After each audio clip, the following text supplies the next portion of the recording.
Victor Hugo once said, "He who opens a school door closes a prison." In 2015, the United Nations introduced 17 goals, which include eliminating hunger, poverty, and gender inequality by 2030. The Sustainable Development Goals are the blueprint to achieve a better and more sustainable future for all. Goal number 4 highlights the need for inclusive, equitable education for all people. Malala is a girl who was shot in the head by the Taliban because she openly fought for the right to equal education access for girls in Pakistan. I'm happy to report that she survived and is now known worldwide for her advocacy and for risking her life to protect what is a basic human right. Education is a human right. It's easy, as a Canadian, to recognize the injustice made clear by situations like the one in which Malala found herself. It's easy to feel proud to live in Canada, a country with policies which protect such human rights. Are you surprised, then, that there are students in our nation who are denied access to a quality education? What I'm saying has dire consequences. These hopeful people are the would-be students in your communities and schools. They're from real families, and they struggle for access to a real education.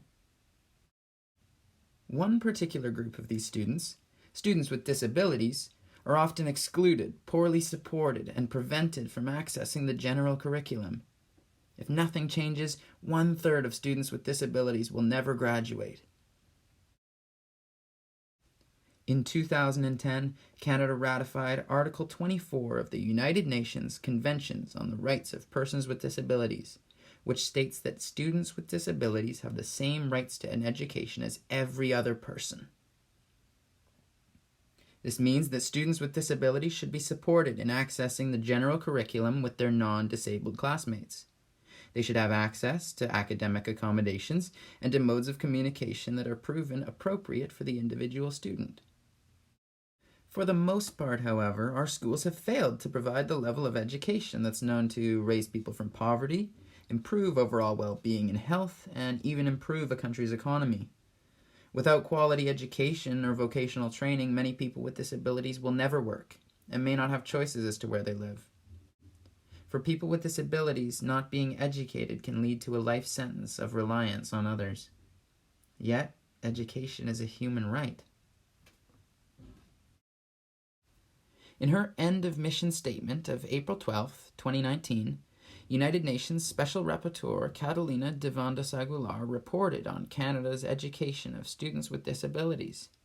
She wrote, "I was informed that many children with disabilities are still being taught in segregated classrooms or in special education schools, and I received worrisome reports that children with disabilities can be put on partial school days or temporarily removed from school for periods of up to 6 months without access to education."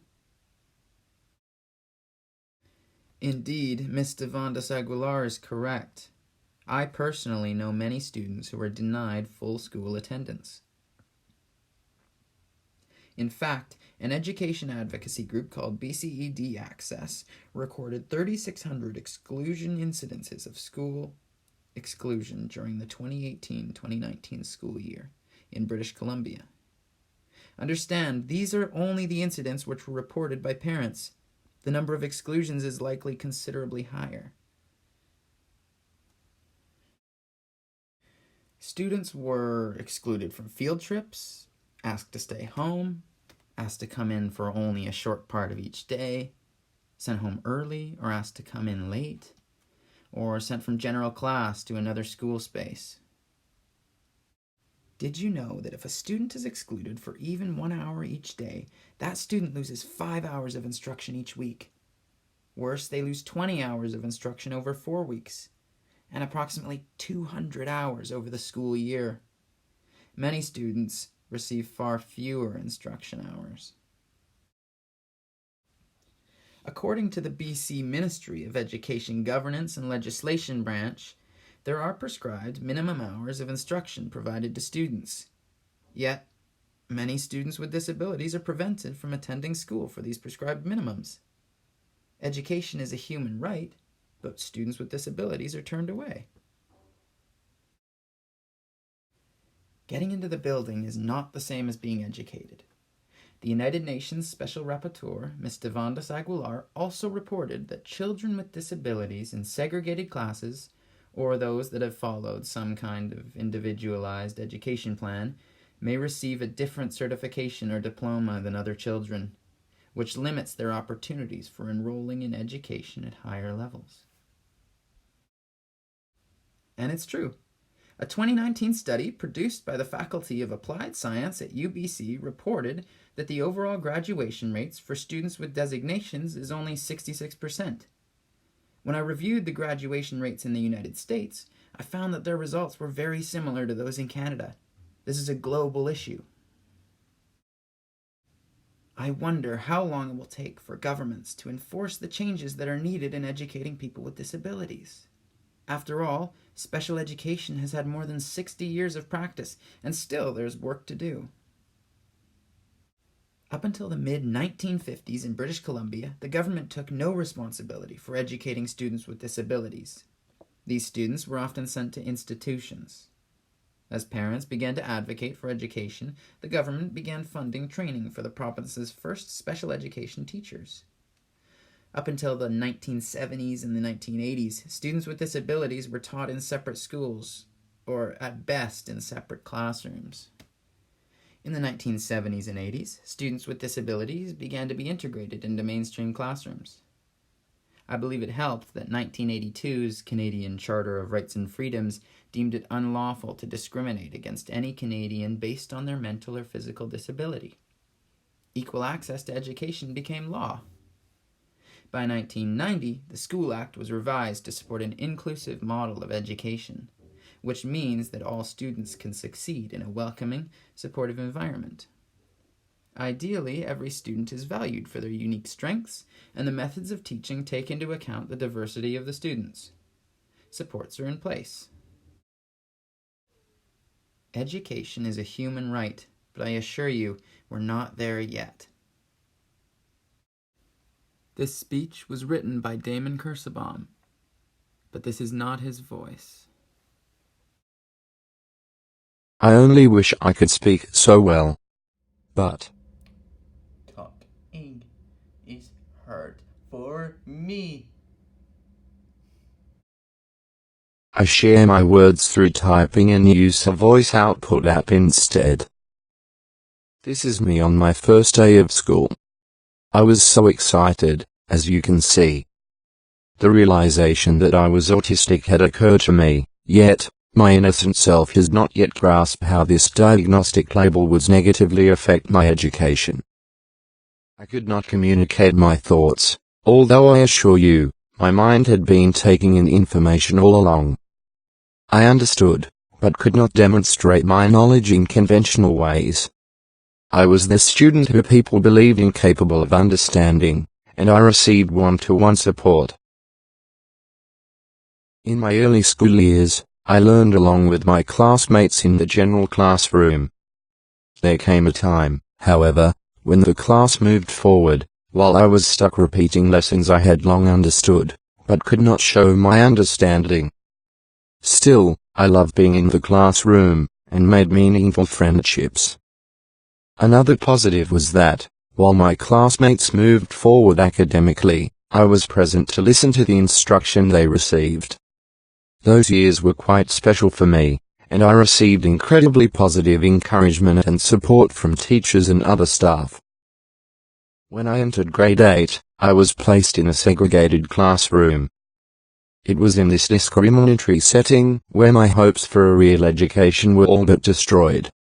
Essentially, as I was separated from typical students, I was separated from the general curriculum. My autism diagnosis set me on an educational path which was extremely remedial, and it was set in stone that I would never graduate. I was grateful to participate in some typical courses, such as art, however, I never received any type of academic credit. My life in grade 9 began with such promise. I learned to spell out my thoughts. Slowly, as my sentences flowed, I imagined myself anew. I felt as though I had been kidnapped, and was finally free. By spring I was typing, on my own on an iPad. And, when I entered grade 10, I asked to attend typical science and social studies classes. I was allowed to enter the classrooms, however my special education teacher made sure to emphasize that I would not receive academic credit. I was determined to prove my intellect, and soaked up my courses with great enthusiasm. Imagine being in a separate area of the school, in a classroom where you are repeating simple lessons, and then suddenly breaking out. I hoped I would win over my special education teacher with my remarkable aptitude for science, but he had already decided I couldn't possibly understand the course. How a classroom teacher can support a student's education. Provide access to general curriculum in an inclusive classroom. Support students as they work towards graduation. Build relationships with students, and between students. Welcome outside experts and loved ones to improve success if necessary. How my special education teacher supported my education. Did not support the use of my iPad for communication, and turned down offers of free training for staff. He misrepresented my mode of communication, and spread throughout the school that my typing was fake. Ignored medical experts, and outside educational assessments proving my intelligence, and focused instead on my initial diagnosis of autism. Denied me credit towards graduation, and attempted to remove me from academic courses to participate in life skills activities such as shopping, and practicing riding the bus. Forced me to write tests without the necessary practice or accommodations. Spoke openly about my perceived lack of intelligence in front of me, and to my support person. Education is a human right, and yet, one man deliberately smothered my academic aspirations without objection from school district administration. This is video of me participating in various sports. I hope it is obvious that I have the ability to learn, just like any other student. Yet, I had never received credit for physical education.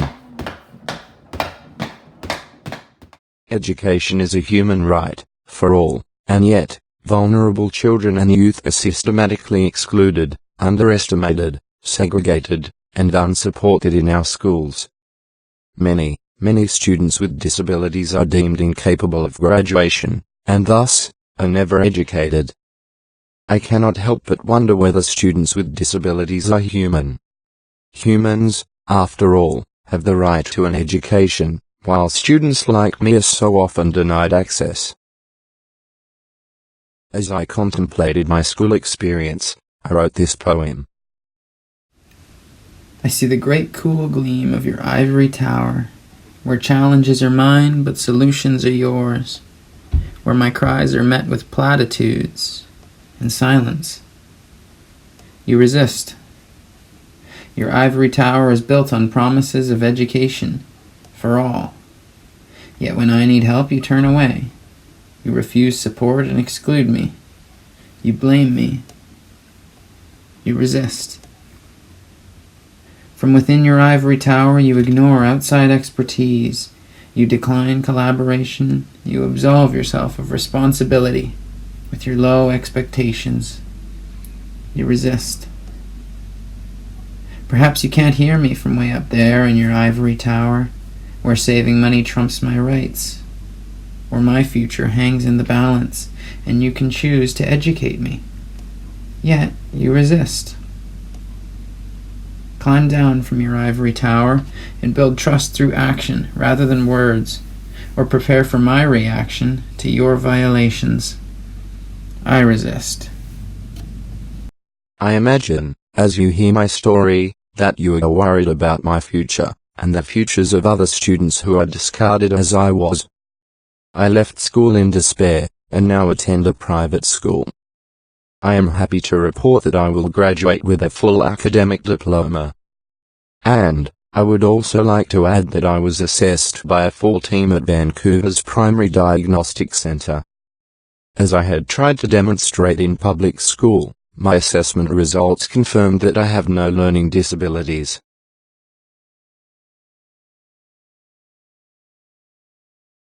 Actually, it seems I have a pretty good grasp. Recently, I won a high honors award for achieving more than 90% in all my courses. I wrote a chapter in a published book. I advocate for people with disabilities through sharing my own experiences.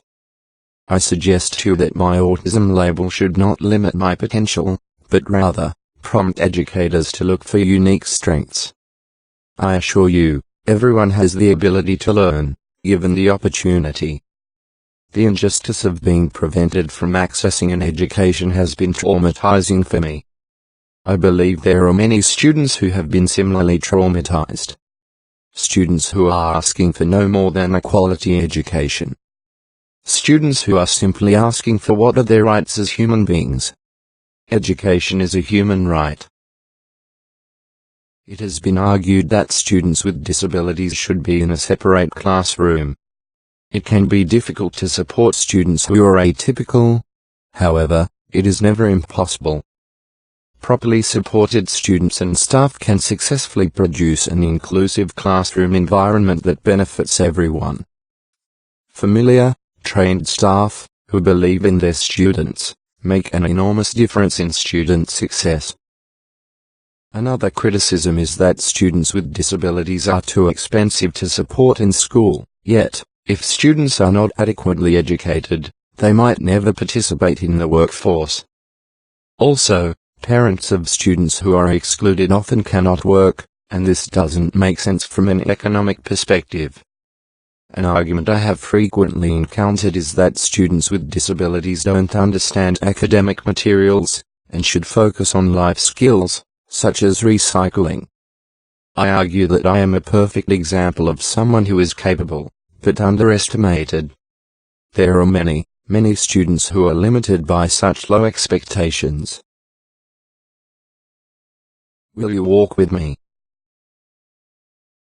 Changes must be made to improve this global issue. All schools must be compelled to 1. Provide access to the general curriculum in an inclusive environment. Stop exclusion. 2. Support students as they work towards graduation, rather than clinging to low expectations. This means, allow academic accommodations for all students who need them, such as keyboards, additional time, etc., hire adequate numbers of trained special education teachers, school psychologists and support staff. Allow students automatic continuity with trained support staff who have built successful relationships. 3. Collaborate. Welcome outside experts and parents to improve success if necessary. 4. Hold school districts and government accountable. Which means, ensure all students receive the type of quality education necessary for success in adulthood. Track graduation rates, not simply completion rates. Provide adequate funding for supports. 5. Perhaps most importantly, welcome students with disabilities, and believe they are capable of learning. Finally, go to my Instagram and share this picture on social media, or post your own. At Damon Kirsebom on Instagram. Let elected officials and political candidates know that many students are not adequately supported in our schools. Also, let them know that you will walk with these students when you vote. And, perhaps most importantly, see all students as deserving of quality education. Please, don't leave us behind. Listen, education is, after all, a human right, and we are all human. As Malala once said, if people were silent, nothing would change. So please, use your voice. Thank you so much for watching. Please remember to visit my Instagram to share my picture and use the hashtag education is a human right. This video was produced by me. However, I needed support in technical aspects, and with the spoken voice. I also needed to access my communication iPad. Without this help I could not have made my vision a reality. I am so grateful. Thank you.